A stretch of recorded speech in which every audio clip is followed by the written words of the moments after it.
Hello guys, once again welcome back to my channel. आज की इस वीडियो में हम पढ़ने वाले हैं क्लास 8 का चैप्टर नंबर 2 जो कि एनसीईआरटी संस्कृत दीपकम का है। और चैप्टर नंबर 2 का यहाँ पे नाम दिया हुआ है कि अल्पानाम अपि वस्तूनाम संहति कार्य साधिका। यानी इसका मतलब होता है कि छोटी छोटी वस्तुओं की एकता से भी सफलता मिलती है। ये एक प्रकार की सूक्ति है, तो इसी की हम एक्सरसाइज करने वाले हैं। तो चलिए हम एक्सरसाइज की शुरुआत करते हैं।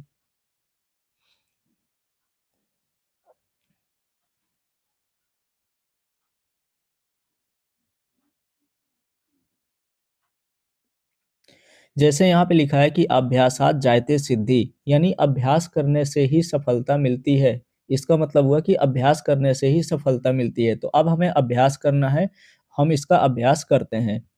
जैसे यहाँ पे पहला क्वेश्चन दिया हुआ है, पहले क्वेश्चन में यहाँ पे लिखा हुआ है कि अधोलिखिता नाम प्रश्न नाम एक पदेन उत्तरम लिखत, यानी नीचे लिखे हुए प्रश्नों के उत्तर हमें एक पद में लिखना है।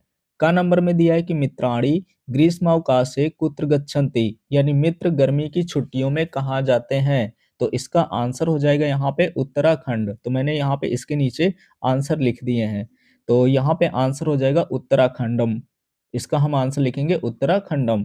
ख नंबर में पूछा है कि सर्वत्र कहाँ प्रस्थित, यानी सभी जगह कौन फैल गया। तो यहाँ पे आंसर हो जाएगा अंधकारः, यानी अंधकार। ग नंबर में है कि कह सर्वान प्रेरयन अवदत, यानी कौन सबको प्रोत्साहित करते हुए कहा। तो जो उनका नायक था तो उस सभी को प्रोत्साहित करते हुए बोला। तो यहाँ पे आंसर हो जाएगा नायकः।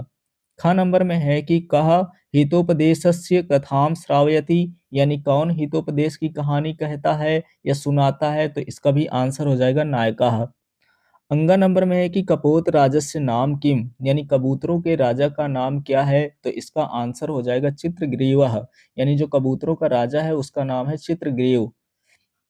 4 नंबर में पूछा है कि व्याधः कान विकीर्यम जालम प्रसारितवान, यानी शिकारी क्या बिखेर कर जाल को फैलाता है। तो इसका आंसर हो जाएगा तंडुल कड़ान, यानी कि चावल के दाने। 6 नंबर में इसी प्रकार है कि विपत्त काले विस्मयः कस्य लक्षणम, यानी विपत्ति के समय आश्चर्य करना किसकी विशेषता होती है। तो इसका आंसर हो जाएगा का पुरुषस्य, यानी कायर पुरुष की। ज नंबर में इसी प्रकार से दिया है कि चित्रग्रीवस्य मित्रम हिरण्यकः कुत्र निवसति, यानी चित्रग्रीव का मित्र हिरण्यक कहाँ रहता था। यानी चित्रग्रीव था कबूतरों का राजा और उसका एक दोस्त था हिरण्यक, वो कहाँ रहता था। तो इसका आंसर हो जाएगा गंडकी तीरे, यानी गंडक के किनारे। गंडक एक नदी है। जैसे यहाँ पे झ नंबर में है कि चित्रग्रीवा हिरण्यकम कथम संबोधयति, यानी चित्रग्रीव हिरण्य को कैसे संबोधित करता है। तो इसका आंसर हो जाएगा भोह मित्र, यानी अरे मित्र। यहाँ पे दिया हुआ है कि पूर्वम केशाम पाषाण छिन्नतु इति चित्रग्रीवः वदति, यानी चित्रग्रीव ने किसकी रस्सियां पहले काटने को कहते हैं। तो यहाँ पे हो जाएगा आश्रितों के। यहाँ पे आंसर हो जाएगा आश्रिता। तो इसका आंसर इस प्रकार से क्वेश्चन नंबर 1 यहाँ पे कंप्लीट हो जाएगा। तो यहाँ से क्वेश्चन नंबर 1 कंप्लीट हो गया। अब हम देखते हैं क्वेश्चन नंबर दूसरा। क्वेश्चन नंबर दूसरा दिया है कि पूर्ण वाक्यन उत्तरम लिखत, यानी नीचे लिखे जो यहाँ पे प्रश्न दिए हैं उनके हमें उत्तर पूर्ण वाक्य में लिखना है। जैसे यहाँ पे पहला नंबर दिया है कि यदा केदार क्षेत्रम आरोहंतः आसन किम अभवत, यानी जब वे केदार में चढ़ रहे थे तो क्या हुआ। तो ये आंसर हो जाएगा इसका कि यदा केदार क्षेत्रम आरोहंतः आसन तदा वेगेनम दृष्टि आरब्धा, यानी जब वे केदार क्षेत्र में चढ़ रहे थे तो भारी बारिश होने लगी। ख नंबर में इसी प्रकार से दिया हुआ है कि सर्वे उच्च स्वरेण किम प्रार्थयंत, यानी सभी ने ऊंचे आवाज में क्या प्रार्थना की। तो इसका आंसर लिखेंगे कि सर्वे उच्च स्वरेण प्रार्थयंत, यानी कि इसको हमें पूरा उसी तरह से लिख देना है और किम को हटा करके यहाँ पे डैश करेंगे और फिर लिखेंगे हे भगवान रक्ष अस्मान, यानी कि सभी ने जोर से प्रार्थना की कि हे प्रभु हमारी रक्षा करो। अब तीसरा नंबर देखेंगे तो तीसरे नंबर में लिखा है कि असंभवम कार्यम कथम कर्तुम शक्यते इति नायकः उक्तवान, यानी नायक ने कहा कि असंभव कार्य कैसे संभव हो सकता है। तो इसका आंसर हो जाएगा कि असंभवम कार्यम आत्मविश्वास बलेन कर्तुम शक्यते इति नायकः उक्तवान, यानी कि यहाँ पे हमें लिखना हुआ है कि जैसे यहाँ पे कथम लिखा हुआ है तो कथम की जगह हमें लिख देना है आत्मविश्वास बलेन। तो इसका मतलब हुआ कि नायक ने कहा कि आत्मविश्वास के बल पर असंभव कार्य भी संभव हो सकता है। तो यहाँ से क्वेश्चन नंबर 2 का पहला दूसरा तीसरा कंप्लीट हो गया। बाकी के आंसर भी देखते हैं। ख नंबर में दिया है कि निर्जने वने तंडुल कणान दृष्ट्वा चित्रग्रीवः किम निरूपयति, यानी चित्रग्रीव निर्जन जंगल में चावल के दाने देखकर क्या वर्णन करते हैं। तो आंसर इसका हो जाएगा कि चित्रग्रीवः निरूपयति यत् निर्जने वने तंडुल कणानाम संभव कथम, यानी चित्रग्रीव बताते हैं कि निर्जन वन में चावल के दाने कैसे संभव हैं। इसी तरह से अंगा नंबर में है कि किम नीति वचनम प्रसिद्धम, यानी कि प्रसिद्ध कहावत क्या है। तो इसका आंसर हो जाएगा कि लघु नाम अपि वस्तु नाम संहति कार्य साधिका इति नीति वचनम प्रसिद्धम, यानी कहावत प्रसिद्ध है कि छोटी छोटी वस्तुओं का संग्रह भी कार्य को पूरा करता है। 6 नंबर में है कि व्याधात रक्षाम प्राप्तुम चित्रग्रीवा कम आदेशम दत्तवान, यानी चित्रग्रीव ने शिकारी से रक्षा करने के लिए किसे आदेश दिया था। तो इसका आंसर यहाँ पे हो जाएगा कि व्याधात रक्षाम प्राप्तुम चित्रग्रीवा कपोतान आदेशम दत्तवान। हमें सिर्फ यहाँ पे कम की जगह लिख देना है कपोतान, अब बाकी सब वही रहेगा, यानी व्याधात रक्षाम प्राप्तुम चित्रग्रीवा कपोतान आदेशम दत्तवान। चित्रग्रीव ने कबूतरों को शिकारी से अपनी रक्षा करने का आदेश था। 6 नंबर में दिया है कि हिरण्यकः किमर्थम तुष्टिम स्थितः, यानी हिरण्यक चुप क्यों बैठा रहा। तो इसका आंसर हम लिखेंगे कि हिरण्यकः कपोता नाम औपात भयात चकितः तुष्टिम स्थितः, यानी हिरण्यक कबूतरों को गिर जाने के डर से चुपचाप बैठा रहा। ज नंबर में दिया हुआ है कि पुलकिता हिरण्यकः चित्रग्रीवम कथम प्रशंसयति, यानी पुलकित हिरण्यक चित्रग्रीव की किस प्रकार प्रशंसित करता है या स्तुति करता है। पुलकित का मतलब होता है कि यहाँ पे प्रसन्न या खुश। तो हम इसका आंसर लिखेंगे कि पुलकिता हिरण्यकः चित्रग्रीवम प्रशंसति आश्रित वात्सल्येन त्वं त्रिलोकस्य अपि स्वामित्वं प्राप्तुम योग्यः असि, यानी पुलकित हिरण्यक चित्रग्रीव की प्रशंसा करते हैं कि जिस स्नेह पर तुम आश्रित हो उससे तुम तीनों लोकों पर अधिकार करने के योग्य हो। अगला देखेंगे, अगला नंबर यहाँ पे दिया हुआ है ज नंबर में, ज नंबर हो गया। अब देखेंगे झ नंबर कि कपोतः कथम आत्मरक्षणम कृतवन्तः, यानी कबूतरों ने अपनी रक्षा कैसे की। तो इसका आंसर हो जाएगा कि कपोतः बुद्धि बलेन संगठन सामर्थ्येन च आत्मरक्षणम कृतवन्तः, यानी कबूतरों ने अपनी बुद्धिमत्ता और संगठन क्षमता से अपना बचाव किया। इया नंबर में है कि नायकस्य प्रेरक वचने सर्वेयपि किम अकुर्वन्, यानी नायक के प्रेरक शब्दों से सभी ने क्या किया। तो आंसर हम लिखेंगे कि नायकस्य प्रेरक वचने सर्वे भयम विहाय सेतु निर्माणम कार्य संलग्न जाता है, यानी नायक के प्रेरक शब्दों के साथ सभी ने अपना भय छोड़कर पुल बनाने में जुट गए। तो यहाँ से क्वेश्चन नंबर 2 कंप्लीट हो गया। अब देखते हैं क्वेश्चन नंबर 3। तीसरा दिया है कि अधोलिखितानि वाक्यानि पठित्वा, यानी नीचे लिखे हुए वाक्यों को पढ़ के ल्यप्य प्रत्यांतेषु परिवर्यत, यानी ल्यप्य हमें प्रत्यय लगाना है। जैसे यहाँ पे लिखा है पहले नंबर में कि छात्रा कक्षाम प्रविश्यति संस्कृतम पठति, और यहाँ पे दो वाक्य हैं, दोनों वाक्य को जोड़ करके हमें यहाँ पे ल्यप्य प्रत्यय का यूज करना है। तो जो काम यहाँ पे पहले हुआ है उस पे हम यहाँ पे ल्यप्य धातु जोड़ेंगे, तो इसका मतलब होता है करके। जैसे हम देखेंगे तो लिखा है कि छात्रा कक्षाम प्रविश्यति, यानी कि छात्र कक्षा में प्रवेश करता है। संस्कृतम पठति, संस्कृत पढ़ता है। तो इसको हम जोड़ेंगे तो यहाँ पे हो जाएगा छात्रा कक्षाम प्रविश्य संस्कृतम पठति, यानी छात्र कक्षा में प्रवेश करके संस्कृत पढ़ता है, ये इसका अर्थ हो जाएगा। बाकी के भी इसी तरह हमें देखते हैं। ख नंबर में है कि भक्तः मंदिरम आगच्छति, यानी कि भक्त मंदिर में आता है। पूजाम करोति, पूजा करता है। तो इसका आंसर हो जाएगा कि भक्तः मंदिरम आगत्य पूजाम करोति, हमें यहाँ पे जोड़ना पड़ेगा इसमें ल्यप्य धातु, तो ये हो जाएगा आगत्य। तो भक्तः मंदिरम आगत्य पूजाम करोति। अगला नंबर इसी तरह से है कि माता भोजनम निर्मति पुत्राय ददाति, यानी माँ भोजन तैयार करती है अपने बेटे को देती है। तो हम यहाँ पे लिखेंगे, हम जो लेप लगाएंगे यहाँ पे निर्माति में लगाएंगे तो हो जाएगा कि भोजनम माता भोजनम निर्माय पुत्राय ददाति। घ नंबर में कि सुरेशा प्रातः उत्तिष्ठति देवम नमति, यानी सुरेश प्रातः उठता है भगवान को प्रणाम करता है। तो हमें इनको जोड़ना है, तो हम यहाँ पे लेप लगाएंगे तो ये हो जाएगा कि सुरेशः प्रातः उत्थाय देवम नमति, यानी सुरेश सुबह उठता है और भगवान को प्रणाम करता है। अंगा नंबर में देखेंगे कि रमा पुस्तकम स्वीकारोति विद्यालयम गच्छति, ये क्रिया पहले हो रही है तो इसमें हमें लेप लगाना है। तो ये हो जाएगा कि रमा पुस्तकम स्वीकृत विद्यालयम गच्छति, यानी रमा किताब लेकर स्कूल जाती है। 6 नंबर में है कि अहम गृहम आगच्छामि, भोजनम करोमि, यानी मैं घर आता हूँ और खाता हूँ। इसका हम लगाएँगे इसमें स्वीकारोति में, तो ये हो जाएगा कि अहम गृहम आगत्य भोजनम करोमि।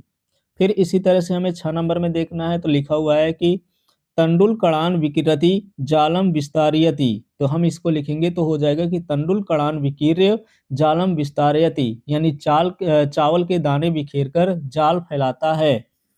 ज नंबर में इसी प्रकार से है कि व्याधा तंडुल कणान अवलोकते भूमो अवतरति, तो हम इसको लिखेंगे तो व्याधा तंडुल कणान अवलोक्य भूमो अवतरति, यानी शिकारी चावल के दाने को देखकर जमीन पर उतरता है। ये हो गया इसका आंसर। तो इस तरह से यहाँ से क्वेश्चन नंबर तीसरा कंप्लीट हो गया। अब देखते हैं हम क्वेश्चन नंबर चौथा। क्वेश्चन चौथा दिया है कि उदाहरणानुसारम उपसर्ग योजनेन कत्वा स्थाने ल्यप्य प्रत्ययस्य प्रयोगम कृत्वा पदानि परिवर्यत, यानी हमें यहाँ पे दिया है कि उदाहरण के अनुसार एक उदाहरण हमें करके दिखाया गया है, इसी के अनुसार यहाँ पे हमें उपसर्ग को जोड़ करके, ये उपसर्ग दिए हुए हैं तो उपसर्ग को हमें जोड़ करके यहाँ पे कत्वा के स्थान पर हमें ल्यप प्रत्यय का प्रयोग करना है और पदों को परिवर्तित करना है। जैसे एक हम देख लेते हैं, तो कत्वा और ल्यप दोनों का मतलब होता है करके, दोनों का एक ही मतलब होता है, बशर्ते ये होता है कि अगर हम ल्यप लगाते हैं तो यहाँ पे हमें उपसर्ग जोड़ना पड़ता है। जैसे यहाँ पे दिया है गत्वा, गत्वा मतलब जा करके, तो यहाँ पे गत्वा की जगह यहाँ पे ल्यप यूज किया गया है और साथ में ये गम धातु के साथ आ आया है। आ यहाँ पे हो जाएगा उपसर्ग और ल्यप हो जाएगा यहाँ पे प्रत्यय। तो इस तरह से हमें बनाना है। जैसे पहला नंबर दिया है कि छात्रा गृहम गत्वा भोजनम करोति, यानी छात्र घर जाकर भोजन करता है, तो ये हो जाएगा छात्रा गृहम आगत्य भोजनम करोति।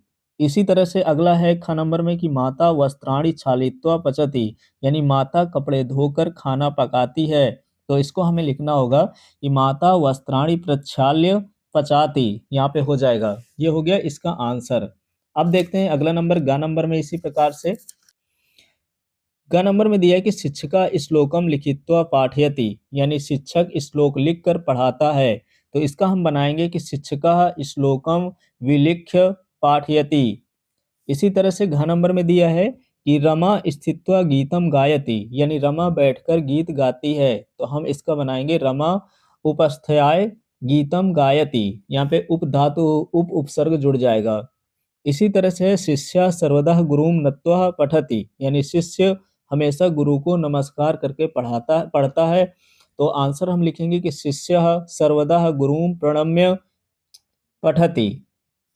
अगला है यहाँ पे लेखक आलोचनम कृत्वा लिखति, यानी लेखक आलोचना करके लिखता है, तो इसका आंसर हो जाएगा कि लेखक आलोचनम समीकृत्य लिखति। तो यहाँ से क्वेश्चन नंबर चौथा कंप्लीट हो गया। अब हम देखते हैं क्वेश्चन नंबर पांचवा। पांचवा नंबर दिया है कि पाठे प्रयुक्तेन उपयुक्त पदेन रिक्त स्थानम पूरयत, यानी कि जो रिक्त स्थान यहाँ पे दिए हुए हैं तो पाठ के आधार पर इनको हमें पूरा करना है।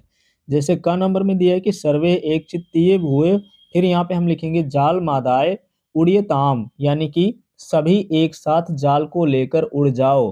ख नंबर में है कि जालप हार कान तान, फिर यहाँ पे हम लिखेंगे अवलोक्य पश्चात अधावत, यानी इसका मतलब हो जाएगा कि जाल को चुराने वालों को देखकर पीछे दौड़ा। कौन दौड़ा? जो यहाँ पे शिकारी था।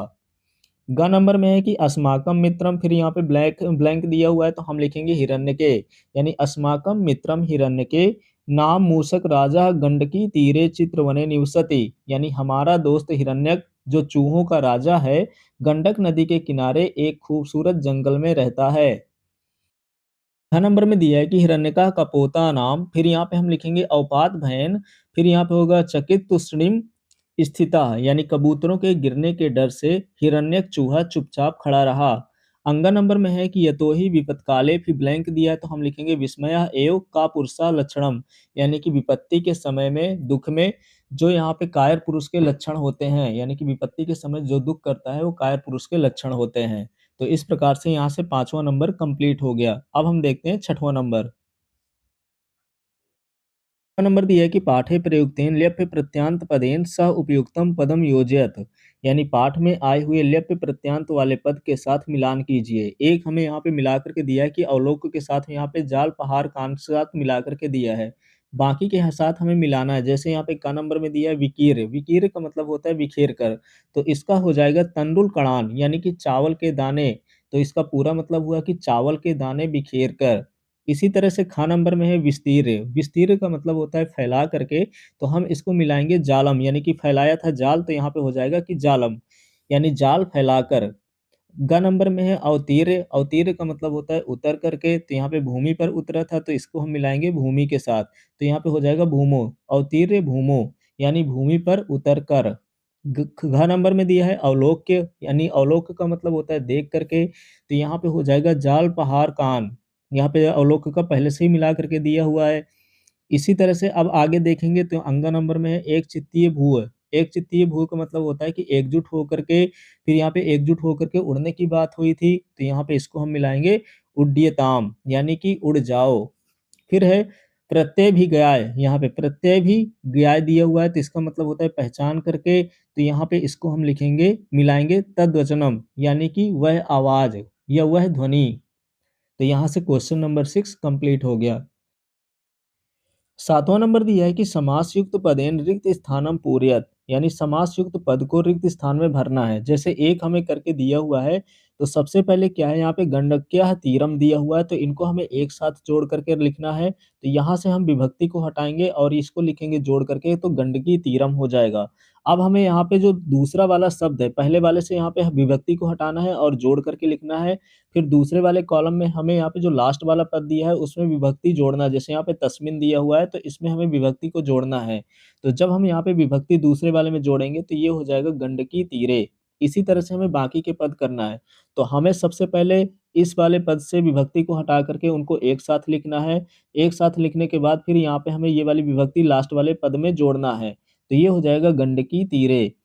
अगला ख नंबर में है तंडुलाम कड़ह दिया हुआ है, तो इसका हो जाएगा तंडुल कड़ह, और यहाँ पे हो जाएगा, लिखेंगे तंडुल कड़ान, यानी चावलों के दानों को। ग नंबर में है कि जालस्य अपहारकः, यानी इसको हमें जोड़ करके दोनों को लिखना है, जालस्य और अपहारकः, यानी हम जोड़ करके लिखेंगे तो जालापहारकः।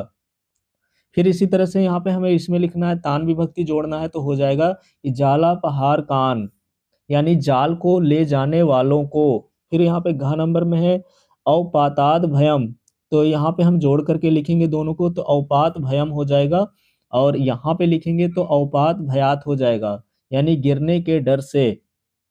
अंग नंबर में है कि का पुरुषाणाम लक्षणम, यानी इसको जोड़ करके लिखना है, तो का पुरुष लक्षणम हो जाएगा, और जब हम यहाँ पे ये विभक्ति जोड़ेंगे तो हो जाएगा का पुरुष लक्षणे। तो यहाँ से क्वेश्चन नंबर 7वां कंप्लीट हो गया। अब हम देखते हैं क्वेश्चन नंबर 8वां। 8वां नंबर दिया है कि सार्थकम पदम ज्ञात्वा संधि विच्छेदम कुरूत, यानी सार्थक पद को ज्ञात करके हमें संधि विच्छेद करना है। हमें दो करके दिया हुआ है यहाँ पे कि इत्या करने, यानी इति अलग हो जाएगा और आकरने अलग हो जाएगा। इसी तरह से यहाँ पे दो शब्दों को मिला करके दिया है चित्रग्रीवो वदत, तो चित्रग्रीवः अलग हो जाएगा और अवदत अलग हो जाएगा। बाकी के पदों को हमें करना है। जैसे बालकोत्र दिया हुआ है, तो यहाँ पे हम लिखेंगे बालकः धन अत्र, यानी बालकः अलग हो जाएगा, अत्र अलग हो जाएगा। घ नंबर में है कि धैर्यमार्थाभ्युदये, यानी धैर्यम अलग लिखेंगे, इसमें 3 पद हैं, एक तो धैर्यम है, फिर है यहाँ पे अथ है, और इसी में अभ्युदय दिया हुआ है, तो तीनों को हमें अलग-अलग लिखना है। अंग नंबर में है कि भोजनेप्य प्रवर्तनम, तो हम भोजने अलग लिखेंगे, अपि हो जाएगा और अपरवर्तनम हो जाएगा, तो इनमें 3 पद दिए हुए हैं, तो पहले वाले में हो जाएगा यहाँ पे भोजनम, भोजने हो जाएगा, फिर अपि हो जाएगा, फिर अपवर्तनम हो जाएगा तीसरे वाले में। अब देखते हैं अगला। अगले में है नमस्ते, तो यहाँ पे नमः धन ते हो जाएगा। 6 नंबर में है उपयश्चिंतनीय, यानी उपाय धन चिंतनीय हो जाएगा। फिर अगला है व्याधस्त, यानी कि व्याधा अलग हो जाएगा, तत्र अलग हो जाएगा। व्याधस्त तत्र दिया हुआ है, तो व्याध अलग हो जाएगा और तत्र अलग हो जाएगा। झ नंबर में यहाँ पे दिया हुआ है हिरण्यकोप्याह, यानी हिरण्य का अलग हो जाएगा, अपि अलग लिखेंगे आह। अगला इसी तरह से मूसक राजो गंडकी तीरे, तो मूसक राजा अलग हो जाएगा और गंडकी तीरे अलग हो जाएगा, गंडकी अलग हो जाएगा, तीरे अलग हो जाएगा। टा नंबर में देखेंगे तो अतः यहाँ पे दिया है कि अतस्त्वाम, तो अतः धन त्वाम हो जाएगा। ठा नंबर में है कश्चित, तो कह अलग हो जाएगा और चित अलग हो जाएगा। तो इस प्रकार से यहाँ से हमें संधि विच्छेद करना था। तो क्वेश्चन नंबर 8 के साथ ये एक्सरसाइज कंप्लीट हो गई।